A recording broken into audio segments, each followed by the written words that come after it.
Good Sunday afternoon here to everyone. Welcome to the second ever episode of the Euroball Podcast. I am your host, Andrew Bernucca. Today I'm joined by Cesare Milanti, who is a reporter for Eurohoops. If I remember correctly, you're still working with them, based out Yep. of Italy. So far, I've had two guests, both Italian, you and before this, Orazio. So at some point, I guess I'll have to change it up. But hey, if it ain't broke, don't fix it, right? So look, Thanks for some having me. exciting week in EuroLeague basketball. The Greek derby was really the big game of the week, the marquee matchup. That's really what we all want to talk about and kind of kick things off today. But Cesare, let me give you a chance here. Please introduce yourself and go ahead and get started with your kind of immediate reactions to the Greek derby. Yeah, thanks again for having me on board, Andrew. It's a great pleasure. Yeah, I'm a 24-year-old guy loving basketball, loving Euroball. No pun intended for the name of the podcast. But yeah, I'm based in Bologna. I'm basically an Italian correspondent for Europes.net. I've been collaborating with FIBA, with the Italian league, some other stuff going on. So yeah, just grinding on the media landscape here in Europe. And the Greek derby, I think that the first game of the season, the Greek derby played in Oaxaca was a better spectacle, I would say, in terms of enjoyment of the basketball we saw. But we couldn't expect anything else at the end of the day. An intense battle, a surprising and upcoming center like Moses Wright, uh, uh, providing dominance over Matthias Lesort, which was kind of surprising, I would say. And once again, the motto, no, the slogan, every game matters, and it doesn't matter if you're coming off a great streak like Panathinaikos, with a great run in the past few months. I would say probably the hottest team in Europe right now. If you're facing your eternal rivalries, your eternal rivals in Peace and Friendship Stadium, with that atmosphere, you can kind of expect a defeat some way, somehow. Uh, we also saw Dimitris Giannakopoulos in attendance, which was once again surprising, but we know the ego, let's say, and the guy behind the person. So I think it was a great, intense battle, not the best basketball game you can see, but one of the most anticipated matchup of the season. So you can expect that, as I said. For sure. It was a slow start. I mean, for both teams, right? And Yeah. and I think, we talked about this. One, in a game like this, everyone's going to be shaky coming into the game. Both teams had a few good looks from three early and just could not knock a shot down. Peters missed a couple Yeah. open shots. Kane, it was rough for Isaiah Kane the whole night. He never got it going. Panathinaikos had the same thing on the other end. I think Ragonis missed a couple of good looks. Jerry and Grant never really got going. In a big game like this, and both teams are hot right now. Panathinaikos is hot. Olympiacos is really finding their form at this stage of the season. And the other thing is, like, what makes both these teams great is their defense. So you add all that up, the big game, big rivalry game, two great defensive teams. It's going to get ugly. I mean, there's no way it's going to be a beautiful basketball product. Both those Yeah. teams, they want to get physical, they want to get into each other. The refs are going to have to let them do that in that setting. It's never going to lend itself to be a high scoring affair. If they meet in the playoffs, it'll be great to watch. Like, we'll all love that. Probably 4 or 5 Greek derbies, but it's going to be ugly basketball. Probably. It's going to Yeah. be like this the whole time. I like Panathinaikos came out the gate a little bit stronger. Bartzokas always sticks to that same starting lineup. Walk up, Kanan, Papanikolaou, Peters, Fall. He trusts that group to start games and always kind of manage through whatever's happening. But Panathinaikos kind of they went up 17-7. They built a 10-point lead. None had a pretty good thing going. They were making it work, but the second quarter it changed, as we talked about. Once Moses Completely. Wright came in the game, he was just an immediate energy burst. And it was him, McKissick, and Walkup. And the three of them together just started forcing turnovers, applying more pressure. They put more pace in the game and injected more energy. And when you let Olympiacos in that building start turning defense into offense, it's really tough to reel the game back in. No matter how good your team is, it's really tough to get control back. And Panathinaikos never really did. Olympiacos started a quick run. Moses started going, and they just kind of rolled from there. Um, One thing that really stood out to me, beyond Moses, I'll let you talk about Moses in a second. He was just fantastic, but they really neutralized the Slukas Lasort pick and roll. I mean, they had nothing all game. And the way they did it was they played, McKissick and Moses together, and they would have McKissick guard Slukas, because then when Lasort came and set the screen, they would just switch. They would switch. They're fine with McKissick guarding Lasort in the post. In the event that they're even able to get him the ball, usually McKissick would just give a foul and they would reset the possession. But McKissick's a really good fronter and deny defender. Even though he's a little shorter, he's got good athleticism and he can get physical down there in front and make it very difficult to find the pass. And then Moses switching on to Costas, he's completely comfortable out there. I mean, he's a center, but he's 6'8", I don't know, maybe 6'9". Like, he's more than comfortable going out on the perimeter and staying with someone like Costas. And Slukas, like, this is always going to be a tough game for him. There's going to be some mental battles, obviously, his history with Olympiacos. So when you take away his bread and butter, that pick and roll, and also Panathinaikos bread and butter, like, that is their offense. Like, they brought Slukas and Lasort in this season so those guys can run as much pick and roll as they want. When you take that away, like, they dry up pretty quickly, right? Yeah. Like, they don't have a lot of other. I don't want to be critical, like overly critical. Kendrick Nunn was able to make some things happen, but like, that is their offense starts and that opens up everything else. So when you lock that down, it's Ataman style, right? At the yeah, end of the day, like it was what's happening in Efes as well. And I have the feeling that Olympiacos can win a game without knocking threes, but Panathinaikos can't really win a game if they're not consistent in the area and the paint. Like, that's kind of what's happening right now, and that's what happened in the Greek derby, and that's what also happened last year in Efes. The struggles they had sometimes. You did great mentioning McKissick. Is a really underrated defender in my eyes, and one of those names that may not be under the spotlight all the season, but once the intensity is there, once the ball gets out, like for example Cesare in Real Madrid, they always are available for the team, and they always make the right decision and the right adjustments.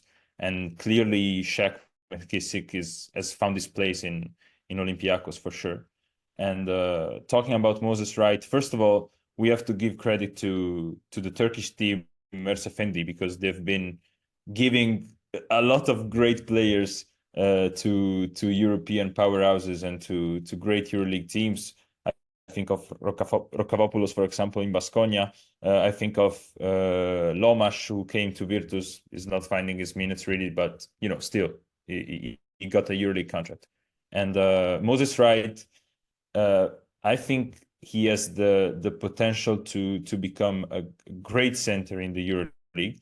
And if he stays in Olympiacos, you're gonna have Milutinov, Fall, who recently renewed until 2027, and Moses Wright, which is a pretty stacked center package, So yeah, you said it all.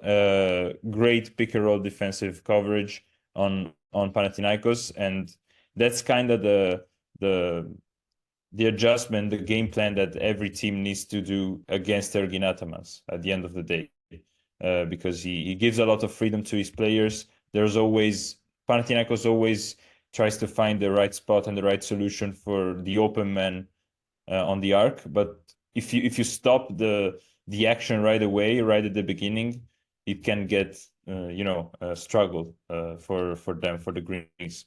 But it would be great to have a series in the playoffs. That's something that EuroLeague can build on. They've been doing a great job promoting the product recently, and for sure a playoff series between Panathinaikos and Olympiacos is something that you can sell also to the American audience for sure. absolutely. Absolutely. Yeah. I mean, you hit the nail on the head with their center depth. I mean, being able to rotate Fall, Milutinov, and Moses Wright. I mean, it's just who else in EuroLeague really has that? And the funny thing is, like, Yeah, go ahead, go ahead. no, sorry to interrupt you. I think that's something that potentially can be compared to Fenerbahce in a Yep. way. Uh, they are a little bit more versatile with Papagiannis essentially shooting also from free and spreading the court while having a beast like Motley down Yeah. low. But for the way Bartzokas wants his team to play, I think that's the perfect package Yeah. because you don't really have a five that goes far away from the basket. You have Peters, you have Petrushev who's giving some good things for Yeah. Olympiacos. And it's surprising to me seeing him playing the four, but of course there's such a big depth in the five position that there's not really minutes for him under the rim. And I'm a little bit disappointed in Sigma, Yeah. honestly. Uh, but the guy played in Berlin for so many years without that kind of intensity for games like this and for seasons like this. He also had some struggles with injuries, so I can understand that. But yeah, I think Fenerbahce is a little bit of the comparison you can make to that depth in the center position, but it's a different story, of course. Yeah, yeah. And the other thing on Olympiacos, I mean, they have depth and versatility like at almost every position, right? At point guard, and go to walk up, and go to Mitchell Long now, who they brought in midseason, and they have Nigel Williams-Goss, right? Like they have three guys who they can rotate through. Walk up brings more of like the defensive intensity, can really hound an opposing guard. And then if they need some more scoring from that position, they can go to Williams-Goss or Mitchell Long, get somebody who's a little more comfortable attacking the rim and shooting pull-up threes. On the wing, they've got Kanan, Papa Nicolau, McKissick, Brazdakis. Like they've got a lot of options they can go to there. The main thing they did, the other change, I don't know if it was a change. I don't know what Bartzokas' rotations were going into this game, what his plan was. But in the second quarter, I remember in a timeout late in the first quarter, Ataman was like, attack Isaiah Cannon. Like that's what we're doing. Get him involved in all the pick and rolls, get him switched onto people. Who's who we want to go after. Kanan like did not go back in the second quarter. Like I think Bartzokas saw them doing that and was like, I don't know what the answer is to this now. I'm gonna figure it out at halftime because Kanan started the third quarter with the starting group and kept playing even though he couldn't make a shot. But I think in the second quarter, Bartzokas probably sensed that and was like, I need some time to figure out the solution. I'm going to go to this big lineup, my big energy lineup of walk up McKissick, right, and go after it. That was it may probably be something similar to what happened with Virtus when they played at Oli, with Banchi not playing Bellinelli for a lot of minutes, and maybe Olympiacos wanted to attack him because we all know that Marco's strength is surely not the defensive end. yeah. So that's probably something that can be compared. Yeah. For sure, for sure. But I mean, they have so many depth at so many positions, and Bartzokas really, for my money, is arguably the best coach in EuroLeague right now. No disrespect to Obradovic and some of the greats in the competition in Jasikevicius, but what Bartzokas has done the past few years has just really impressed me with that club. And I mean, you look this season, they lost Vizenkov and Slukas, and like Sigma came in and it was like, is that the Vizenkov replacement? And he's barely playing, but like Peters has just stepped into that role. They've made that They work. already added. Yeah.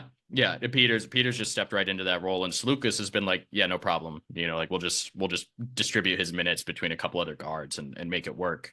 And also go ahead. Also World Cup has made a huge step in terms of, controlling the tempo, playmaking wise, also taking some important shots as well. Yeah. And of course, on defense, we all know Yep. one of the best on the ball guards and off the ball guards in Europe. Yeah. Yeah, for sure. But I mean, you just give that many options to a guy with a basketball brain like Bartzokas, he's gonna make it work. He's gonna find a way to win ball games. He's gonna make adjustments on the fly. He's gonna game plan. He's gonna strategize. He's gonna set his team up for win. And like Panathinaikos on the other side, I mean, they have all this talent. They theoretically have depth, but like as we discussed, there's kind of one thing they go to, right? It's like spread pick and roll. Slukas, Lesord, none, none Lesord, like that's it. And like when that's not working, their offense like shrivels real quick and struggles. Yeah. They need to figure like going into the playoffs, they need to figure out like what are their secondary actions, what else can they get into. And look, I don't know the solution. Like I'm not Ergen Atzman. I looking at that roster, I don't know what else they can go to offensively. Hernan Gomez has been a disappointment. Again, like no disrespect to him, he's a good player. He's just not having a good season. He's battled some injuries. Vildoza's out too, but like I don't think he would offer much more. Um, I really don't know where they go if a team is taking away the pick and roll and making it less efficient. I don't know what they fall to. Like Lasort post ups, I don't know. If you have any ideas of what they could do, like please go ahead. But I watched that game this morning and was trying to think of what they should fall back on, and I was really struggling to come up with anything. Yeah, they surely need to find some solid solutions. Also, mentioning Papa Petru, I was I hoped he was going to come back to Aka with a different mindset, with a different role, having played for Obradovic, which can give you a lot of stuff. It's similar to what happens to some guys who maybe European guys that go to the NBA, maybe they don't find minutes, they don't find solutions, but they come back stronger in a way, which can be physical, which can be mental. That's something that also happens when you play for such a great basketball mind like Željko Obradovic.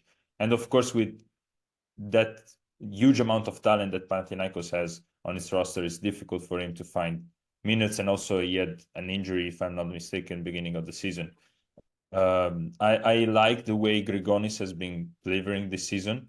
Also, Grigonis was inches away from leaving Panathinaikos. I think it's a similar situation to what Lundberg has experienced in Virtus. And surely Kendrick Nunn impact has been great, but one bad game can happen for everybody. And he didn't have a bad game against Olympiacos, but he may have a bad game in the playoffs. Who knows? Or in the Final Four if they reach it. And that's kind of the gamble that Ergin Ataman's team put every time they step on the floor, Yeah. especially when the title is on the line. We saw how they won the two EuroLeague in back-to-back fashion with Efes, right? Yep. That shot from Micic in Belgrade, a very, I would say, one of the worst game of the season in 2021 in Cologne against Barcelona. They won a bad game against Real Madrid in Belgrade once again. So once the talent is there, you can always deliver in Europe, but we all know that EuroLeague basketball is something more than just individual talent. And that's something that, of course, Panathinaikos has to work on. I think that maybe for this season, talent can be enough, but it may be a struggle developing the roster for next year. I don't know if I'm explaining myself correctly, but that's also something that they went against the wall when bringing Clyburn and Zizic to the team in Efes. Yeah. Once you have talent, that may be enough. For example, Yeah. the talent that Olympiacos has, the talent that Fenerbahce has. Yeah. Panathinaikos may have a lot of talent, not well distributed, which is Yeah. different than what is happening in Madrid, for example. Yeah, yeah, completely agree. I mean, I'm happy you brought up Papa Petru because I do want to say this. Look, I don't know what it is.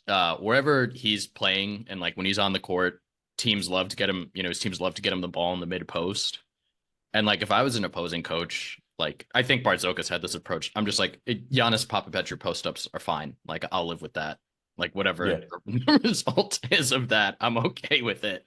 Like they're going down there and they have him like attacking Isaiah Kanan, and I get he has the height advantage, but like if you have, Kendrick Nunn, Jerian Grant, and Matthias Lasort out there, and you're telling me you're throwing the ball in the post to Giannis Papapetru, I'm just like, that's fine. That's like the fifth most threatening thing on the court. Yeah. I can live with that. Yeah. I really want to see him get back to some of the spot up stuff that, he did earlier in his career.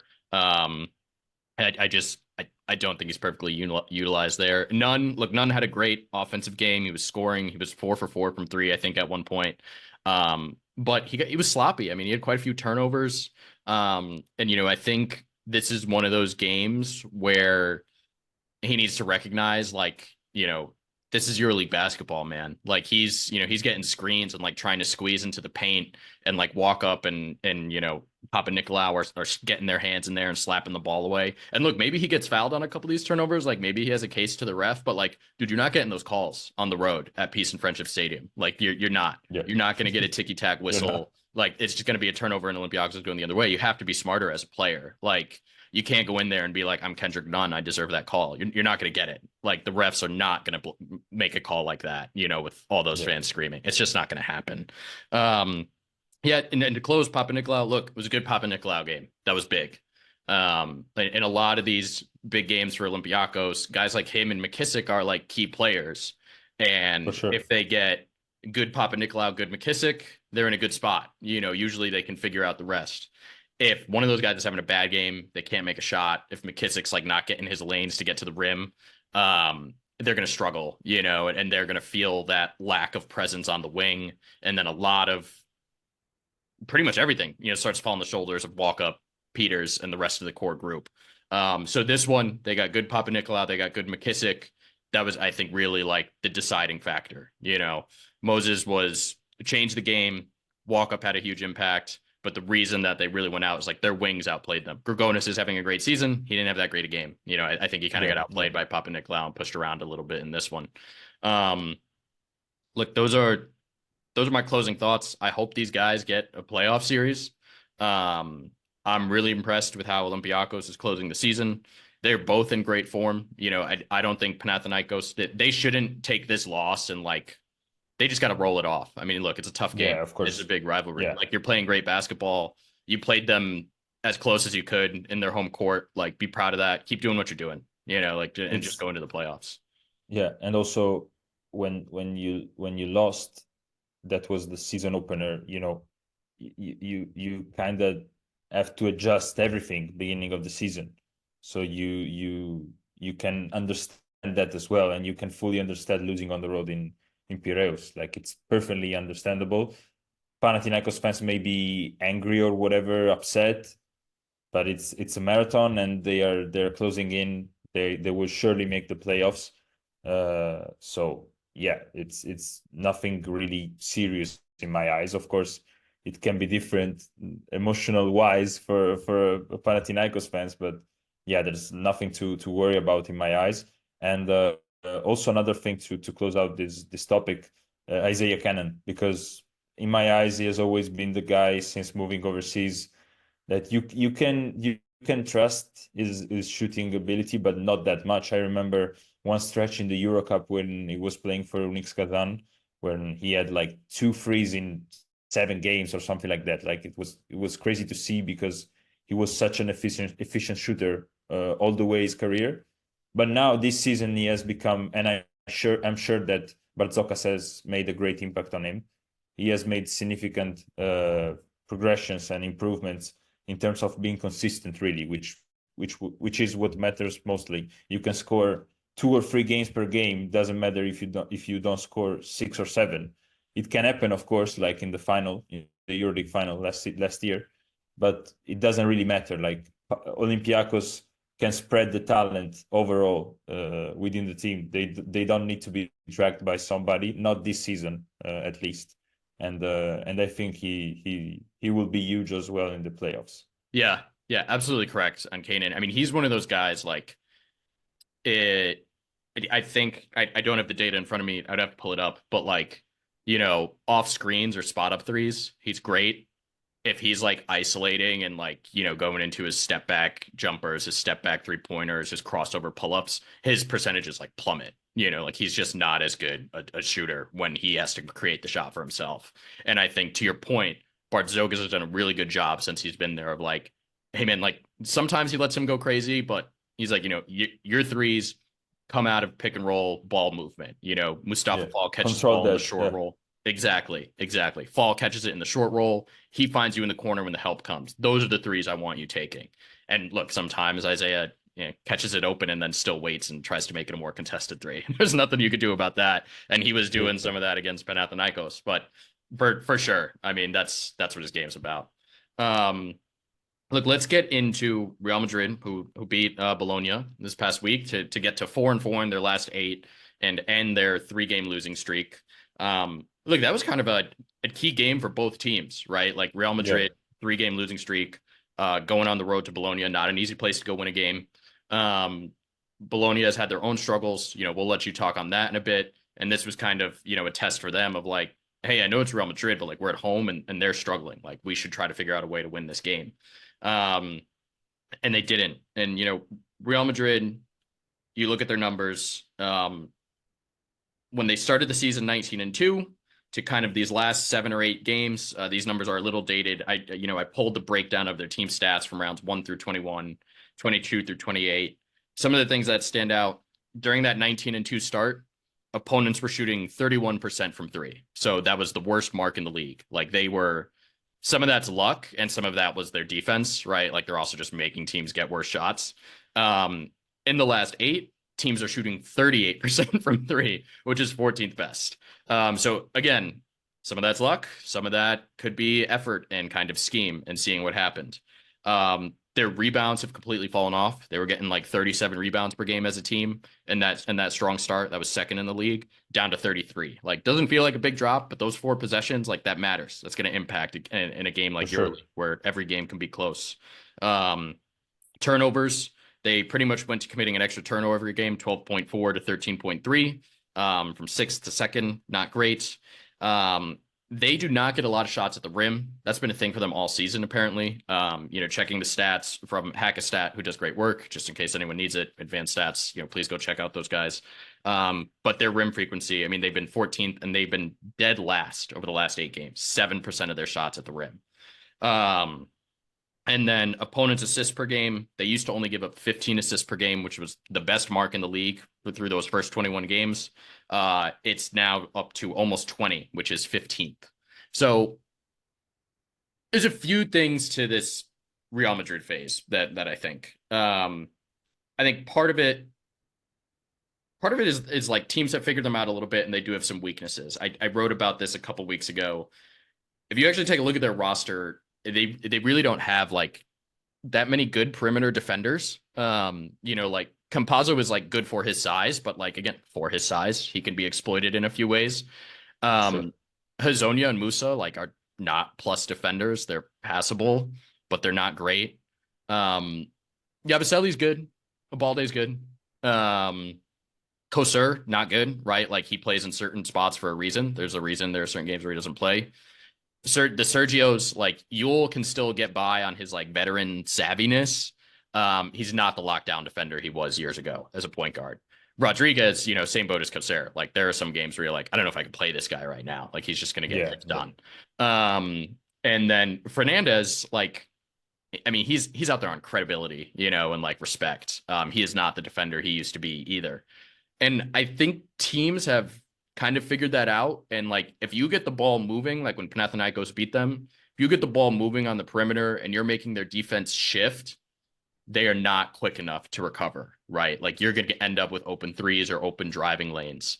So that's been part of it. Like, I do think teams have figured out some things to exploit against Real Madrid. And that's been part of it. I think the largest part of it, to be honest, is like they got off to that 19-2 start. They kind of realized they have the first seed pretty much locked up, and they started coasting a little bit. Like I think there is a little bit of like flip the switch to this, like those LeBron Cavaliers teams, right? Like they're just kind of like, we didn't lose a game for a while. We only lost in overtime, 19-2, lost El Clasico. I think they eventually, like, their competitive drive did just kind of take a back seat, and they're like, hey man, we're going to get the first seed. Like, what are we really sweating about? Look, I do know there were reports that after these 3 losses in a row, people started talking about last year, right? Like when they went down 0-2 to Partizan, and they were like, Chus Mateo's job is on the line, and there were rumors that his job was somehow on the line again.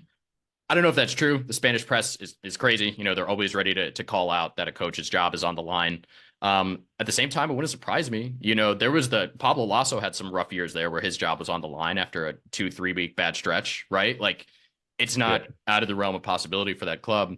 So look, like I said, there's some things that they've been worse at and people have exploited. There's no denying that. I think most of it is an effort flipping the switch thing.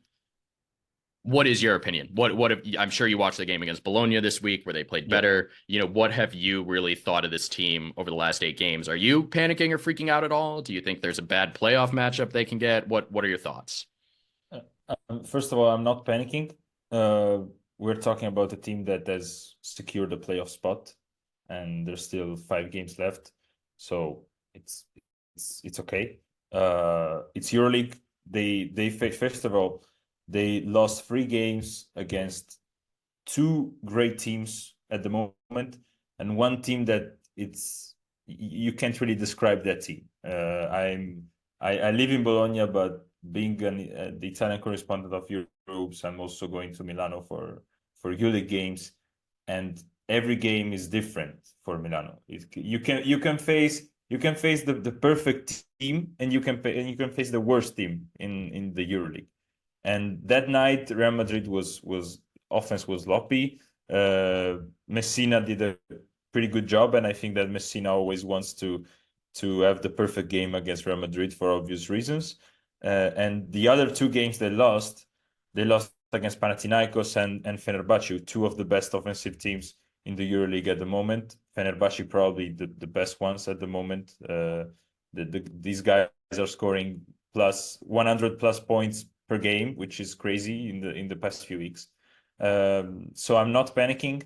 As you said, it was a crucial game, let's say an important game for both sides. I think more important for Virtus than for Real Madrid for standing reasons. But at the end of the day, Virtus kind of proved that they belong to the level they are at the moment, because they brought the game down from down 16 to down 5 points at one moment. And I had deja vus of other games of the season at home against Bayern Munich, against Olympiacos, Partizan, Barcelona, Milano, in which the atmosphere is that intense that they can live up with that, and they can, follow the flow in a way. So there was a moment in which I really thought that Virtus could have been beaten Real Madrid, but I think that Real did a great job containing both Tocco and Marco Bellinelli. Bellinelli is probably the only guy that can take the shots he's taking, because in the EuroLeague we see a lot of one leg 3-pointers from guys like Mike James, for example, or other shooters. But it's a different story. Bellinelli comes off the screen, and every time he's taking the ball to shoot, I'm like, what is he doing? Like, the ball is never going in, and he's going in, and which is crazy. The guy is turning 38 in 2 weeks time, and he's averaging like 14 points per game in the EuroLeague. So, and is one of the biggest threats for defenses in the EuroLeague at the moment for other teams. And Real Madrid did a great job containing him. They also did a great job bringing it physical against Toko Shengelia, of course. And I felt like Virtus was a little bit afraid to attack the rim. Of course, when you have a guy like Tavares down low, it's tough, it's difficult. But there was some moment in which, if I remember correctly, Lundberg and Cordinier went right on against him, and they kind of panicked. Like losing the ball, committing a turnover, not really having that kind of braveness to finish at the rim. Also, Lundberg didn't have the greatest game of the season. And Virtus is also struggling because Dobric is still recovering from the injury. Luca Banchi said he's slowly recovering, is playing with pain is in his ankle. So it's tough when you are a player that relies his ability on such mobility and the opportunity of being everywhere on the court like Dobric.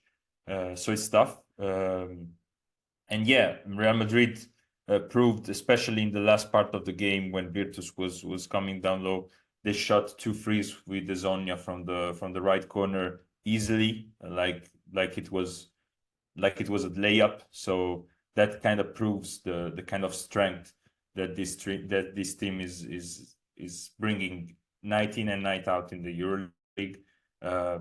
I think that potentially one team that can make them suffer for the reason you said, the defensive adjustment they need to improve, it's probably Fenerbahce, because at the moment they like everybody on that team, probably sometimes even Nick Calates, which is really surprising looking at his career.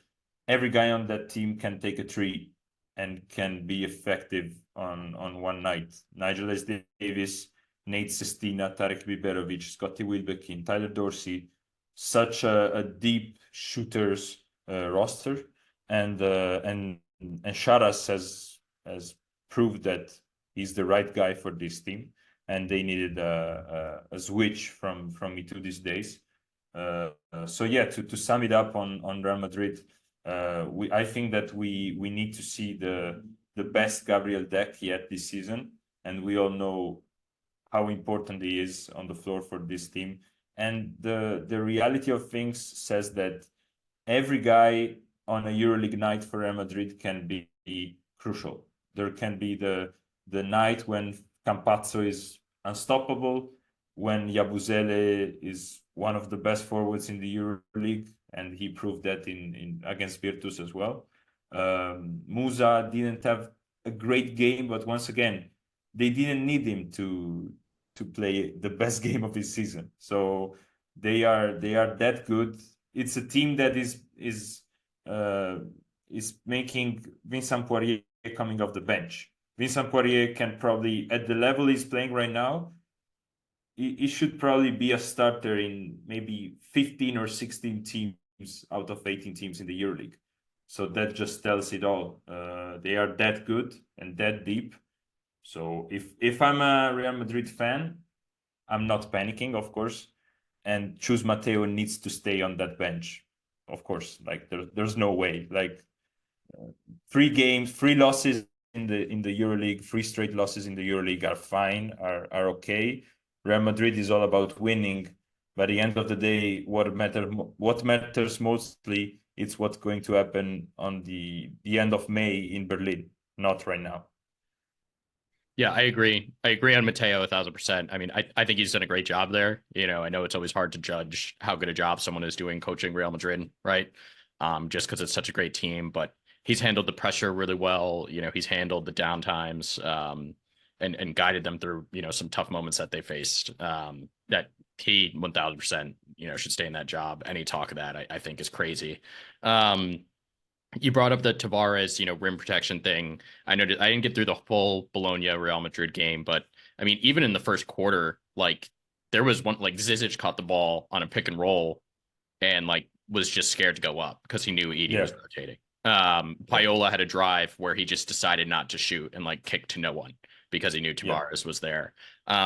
And look, I get that this is, what I'm about to say is very easy to say as a, guy sitting in a rolling chair and not the person driving to the rim against Edie Tavares. But like teams need to attack Tavares early in the game and try to get him in foul trouble. Like that is, we have seen that be a key to end the losses that Real Madrid experiences. Like if you can get Tavares in foul trouble, there's like 2 things you have to do to Edie. You got to try to get him in foul trouble. And then you want to try to make him catch the ball a little further from his comfort area. Instead of catching it 8 feet from the rim, make him catch it like 12 feet from the rim, 13 feet from the rim. If you do that and he has to take a few dribbles and he can't just kind of like catch and pivot and finish, or finish lobs like he does with Facu, he's a different player. He'll be more prone to mistakes. He may dribble the ball off his foot a few times. We've seen that. Those are really some of the things teams need to tap into. And look, again, easier said than done. Very easy to be like, oh yeah, just take the ball right at Edie Tavares, just get him in foul trouble. He's like the greatest shot blocker in EuroLeague right now for a reason, but teams need to do more of it. And like, if I was a coach going into the game and be like, look, if he blocks a shot, he blocks a shot, but like you have to attack him. We can't just cede that area to him. One last thing on Madrid, just kind of an aside question. I do know, some NBA teams are looking at Hazonia. They've been interested in bringing him back. I actually personally think Musa is a better fit to come back. He's impressed me more, the shooting, the attacking and transition, him slashing from the wing. I always liked Musa more as an NBA player generally. Again, a lot of this always depends on role they want and stuff like that. I'm curious if you have any take on either of those two guys, for an NBA return. If you think either of them are good for it or anything else, really. I agree with you. First of all, Janan is younger. I think is a better fit for the NBA. He's more versatile. He can dribble the ball better than Mario. Of course, Mario has other strengths, and maybe physical wise is in a better position at the moment. His upper body is probably something that can be okay for the NBA, and he's also becoming a great spot up shooter in certain moments, which can be, of course, as we know, really important in the NBA. But I honestly think that Mario needs to stay in Europe, and I would be really interested to see a return potentially to Panathinaikos, which has been rumored.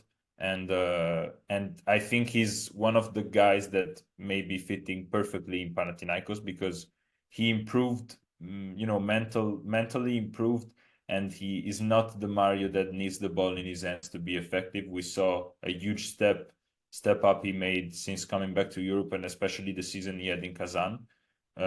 So my perfect scenario. I'm not a Real Madrid fan. First of all, my perfect scenario is Mario going to Panathinaikos and Musa probably proving his level in the NBA. Even though I'm a EuroLeague nerd, so I would love for him to stay. But yeah, I'm with you on this one. I personally think that Musa is a better fit for the NBA. But we all have, as humans, and especially sports lovers, we have recency bias, and probably in the NBA are still thinking the Musa that came in and the Musa that didn't deliver really, even though he was way younger.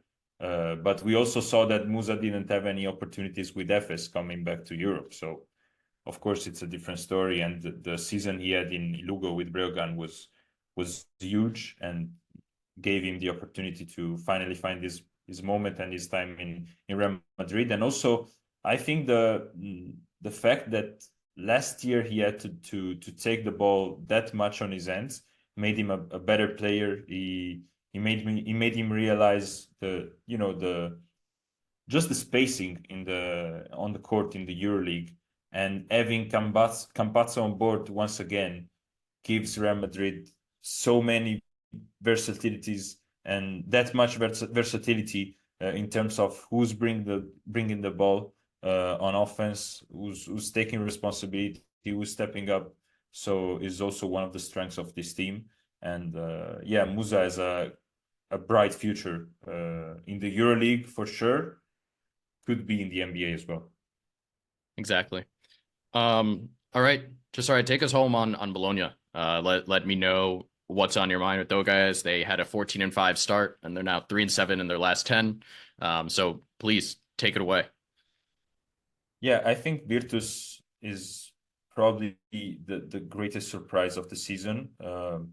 We started the season. Virtus started the season uh, with Scariolo out 5 days before the Italian Super Cup, and Luca Banchi was coming back from Riga after an incredible run with Latvia, and he got the cold from his agent while he was on the plane. So he probably landed in Italy, and he straight up accepted the role in Virtus Bologna, because you kind of have to do that in a way if you're Luca Banchi at the moment of his career. And he completely switched the team. Luca Baraldi, the CEO of the team, talked about the deep psychological distress that was going around in Bologna last year. I wouldn't be that pessimistic, but of course things are different this year, and they are basically almost unbeatable at home. They just lost at home against Real Madrid, but it's Real Madrid. They got 11 straight victories at home in the EuroLeague after losing the first one against Žalgiris Kaunas in Paladozza.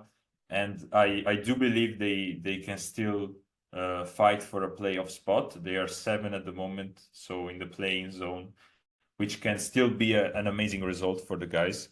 And everybody has made a huge step in terms of maturity, in terms of consistency, being effective both on defense and on the offensive end. They play at a high pace.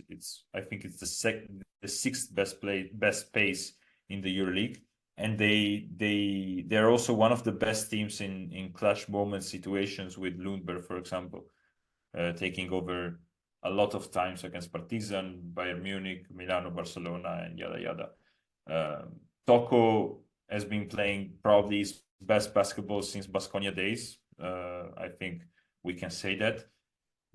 Probably the biggest issue they're facing right now is the center who's coming off the bench, because Dunston has been great despite his age, and Banki wants him straight away in the game to kind of make a defensive impact. And we saw that something was different against Real Madrid with Zizic, because Zizic is not in his best shape at the moment, and that's something that Virtus needs to work on, because Zizic is a completely different player than Dunston or than Keikok, that injured himself for the rest of the season. And Virtus on offense with Zizic on the floor, it's a different beast, because they can't really have that mobility on the pick and roll, and they need to give him the ball in the post up, but it's difficult right now for him. So I do see Virtus fighting until the end for a playoff spot in the EuroLeague. They now face a tough on the road double game week to Žalgiris and Zvezda, known in terms of the talent that this team can bring. But of course, I'm talking about the atmosphere and the audience in Kaunas and Belgrade. It's always difficult to play there. And then they have important games in Italy, 2 at home, Panathinaikos and Baskonia, and 1 on the road, let's say, in Milano, which is probably the shortest on the road trip in the EuroLeague. But yeah, it's definitely a stretch in which they can make a final leap, until the end of the regular season. And hats off to Luca Banchi for such an amazing job.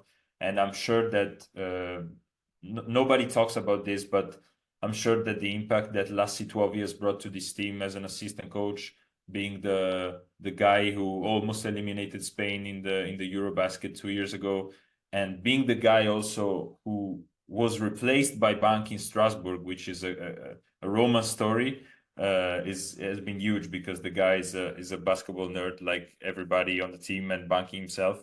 So both on a tactical level and on a charisma, emotional level, the stuff in Virtus has been great.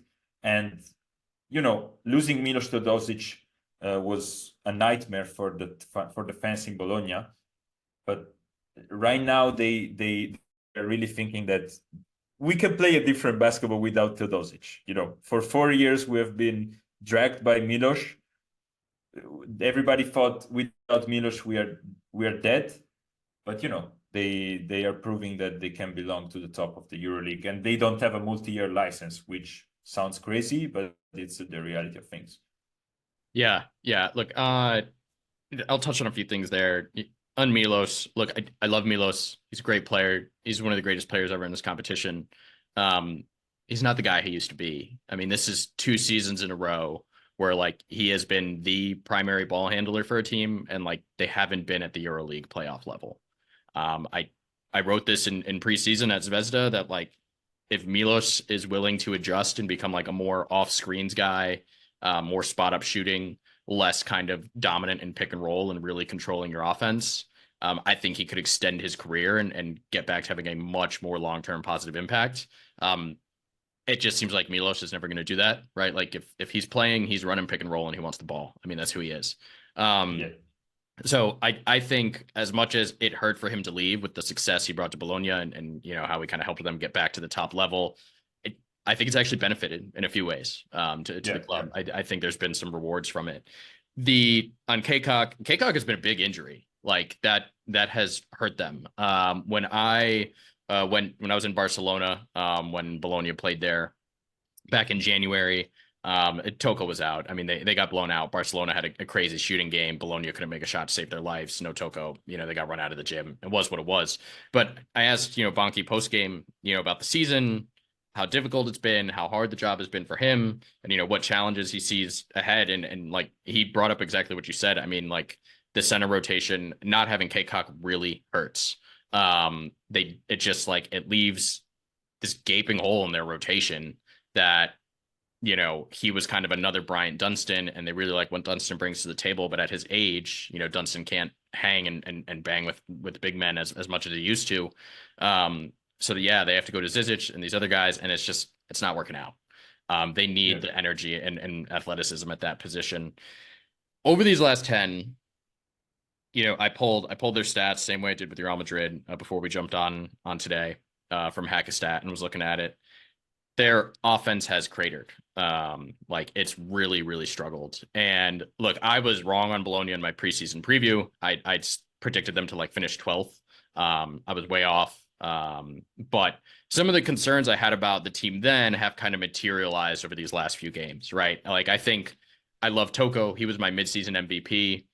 I think when he's your key guy, your ceiling is always limited just a little bit because so much of his offense comes out of like not the most efficient scenarios, right? Like mid post, low post action.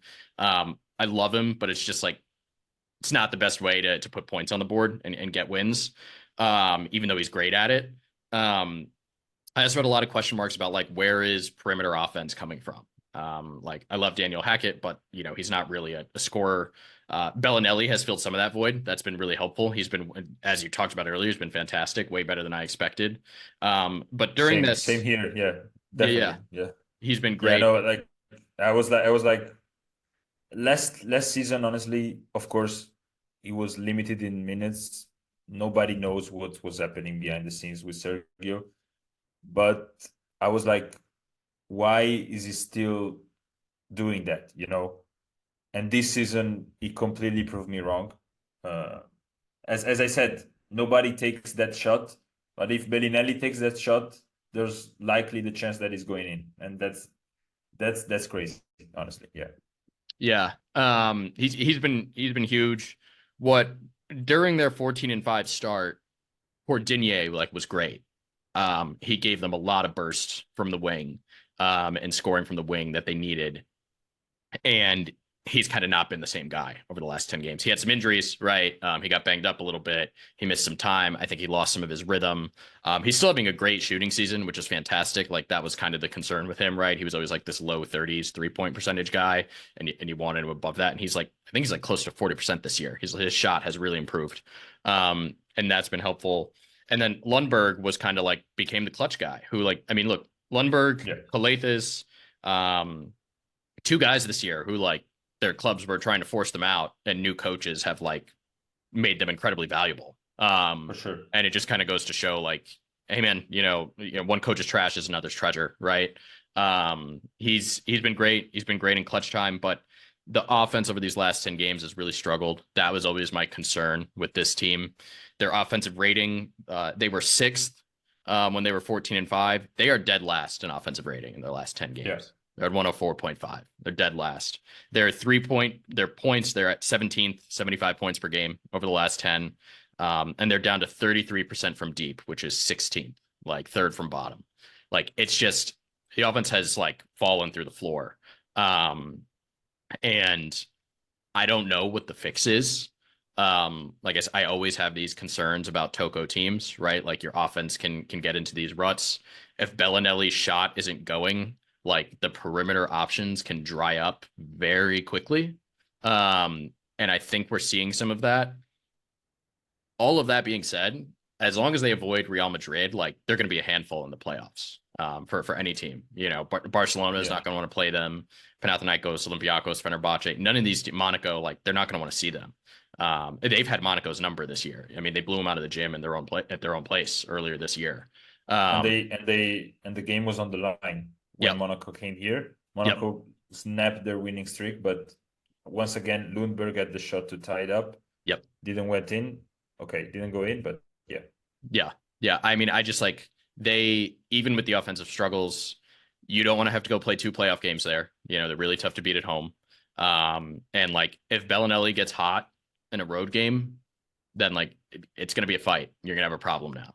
You know, if he has one of those Yeah. games where, yeah, he knocks down four of those like off-screen contested falling away threes that like should not go in, but they do, and he puts an extra 12 points on the board that way, you're all of a sudden you're going to be in a tie game with like a minute to go, and Bologna is going to give the ball to Ife Lundberg and be like, "We've got our guy. Like, who's yours? Like, let's see what's up. Let's see who can figure this Yeah. out." So I'm still a And I think believer. that, I'm yeah, still a no, believer. I was But saying, go ahead.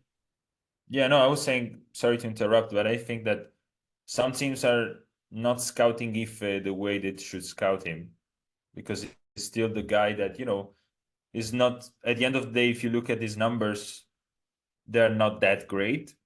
Like, crazily thinking is averaging less minutes this year than last season, but the impact he's having in clutch situation is completely different. I don't know the exact numbers, but I think he averages like 2 or more than 2 points in the last 90 seconds of the game, which is huge. And so, yeah, like it's one of the guys that you always have to take an eye on. And once the season goes eventually to the play-in or the playoffs, uh, you can never predict anything. And also, let me tell you this: you spoke so far with two Italian guys. Italy is a football country. Bologna's football club or soccer club in the US. They were playing at the same time as Virtus against Real Madrid, and they're fighting for a Champions League spot, which is crazy. Like, Bologna has never got to the Champions League in like decades. And the gym was packed, completely packed. Like, it was sold out. They had a streak of sold out. So I can only imagine what can happen in the playoffs or in the play-in eventually. So it's one of the places where you don't want to play in Europe. You can count them in one end: Stark Arena, Oaka, Peace and Friendship Stadium, maybe Kaunas, but I don't see any other places where the intensity is that high and the volume can get that high. Bologna is the place where you don't want to play basketball if you're not named Virtus, Yeah, honestly. for sure. No, I mean, look, I think I hope they can keep most of this team in the summer. They've got a lot of guys I like. I like Toko. I love Hackett. I love Paola, by the way. Like, he's one of my favorite players in EuroLeague.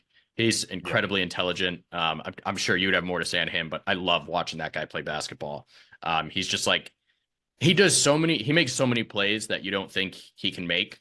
Like, he's just one of those guys who you're like, oh, like, what shot is he? Oh, okay, I guess that went in. All right. Yeah. He sneaks by on cuts all the time. He's decisive in the pick and roll. His shot has gotten better. Cordigny I like a lot. I think if they can they can still make noise this season. As I said, I'm still a believer. I'm still in on that.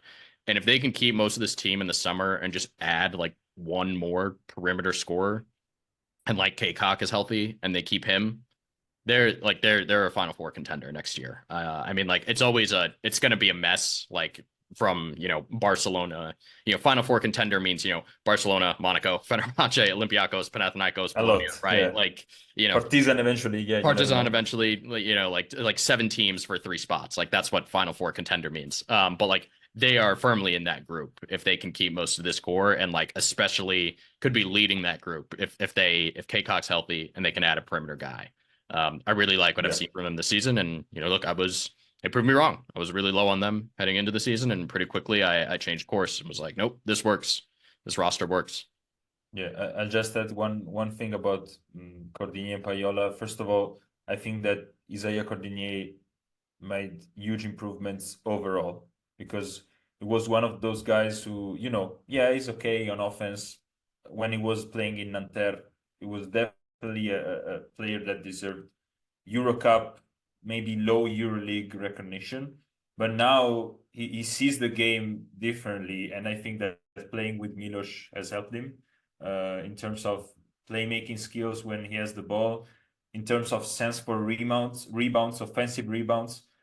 He kind of knows where the ball is going, and of course, he's one of the best dunkers slash attackers for the rim in the EuroLeague.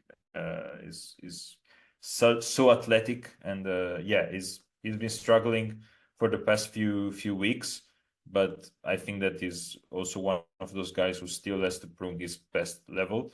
And Payola, I will just say that he's 24-year-old and he just played his 400 game with Virtus Bologna. That says it all. Like at 24, if you play 400 games with the team now in the EuroLeague, but for so many years in the Italian League, BCL, the Euro Cup, you have it. And when it comes to defensive player of the year, at least at the beginning of the season, with which candidates you're putting your money on, it's Tavares, it's John Brown, it's World Cup, it's Paiola. Honestly, his defensive readings are amazing. Is one of the faces of the Italian national team, and he has also become a better player on offense as well. So definitely a player that can, in my eyes, he will still be a Virtus legend even if he leaves. But I honestly think that he will stay with the team forever. It's one of those guys that you kind of feel it would be weird to see him with a different jersey. Let's say like that. Completely agree. Completely agree. Okay. Cesare, I think that brings us home. Yeah. So take this opportunity here. What are you working on? Where can people follow you? Please let it all fly. Yeah, you can follow me on Twitter. I'm not calling that thing X. You can follow me on Twitter at Cesare Milanti. You can follow me and the rest of the crew at Euroops.net. On FIBA website sometimes.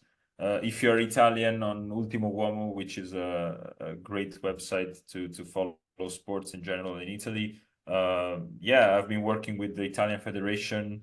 I've been freelancing everywhere to kind of share my little knowledge of basketball, of European basketball and international basketball. So yeah, it's been fun so far, and it's still a long road, and we take step by step. Yeah. Fantastic. Thank you so much for joining. Everyone, thank you you. for listening. I, of course, have sirens going by right now. Welcome to Washington, D.C.